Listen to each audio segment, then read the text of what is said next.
আসসালামু আলাইকুম। এখানে আমি একটা ঝুড়ি সেলাই করছি। এখানে আমি যে ফলের কাজটা করেছিলাম, সেই ফলের ঝুড়ি হিসেবে করছি। আ ১ম এ আমি এখানে কতগুলো লাইন টেনে নিচ্ছি। আমি এখানে ডার্ক কফি কালার ইউজ করেছি পাস্তার সুতা দিয়ে। তো এরপরে হচ্ছে এটা ডার্ক মেরুন কালারের সুতা দিয়ে হচ্ছে আমি ঝুড়িটা সেলাই করব। এইজন্য অনেকটা পাটি যেভাবে বিছায় বুনে ঠিক সেভাবে আমি কাজটা করছি। একটা সেলাইয়ের উপর দিয়ে আরেকটা নিচ দিয়ে এভাবে করে লাস্ট পর্যন্ত এসে লাস্টে সুইটা কাপড়ের ভিতরে থেকে নিয়ে আসতে হবে এবং ওবার উঠিয়ে ঠিক একইভাবে বুনতে হবে একটা সুতার উপরে এবং একটা সুতার নিচ দিয়ে এভাবে আনতে হবে।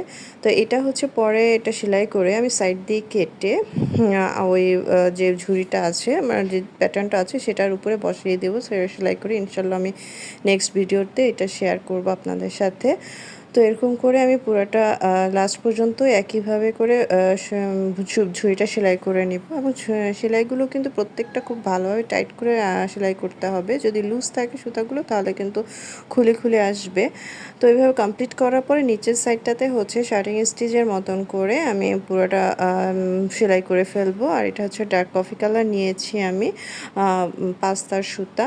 তো এখানে পুরোটা একই রকমভাবে লাস্টের দিকে একটু বাঁকা করে শার্টিং স্টিচ দিয়ে নিব।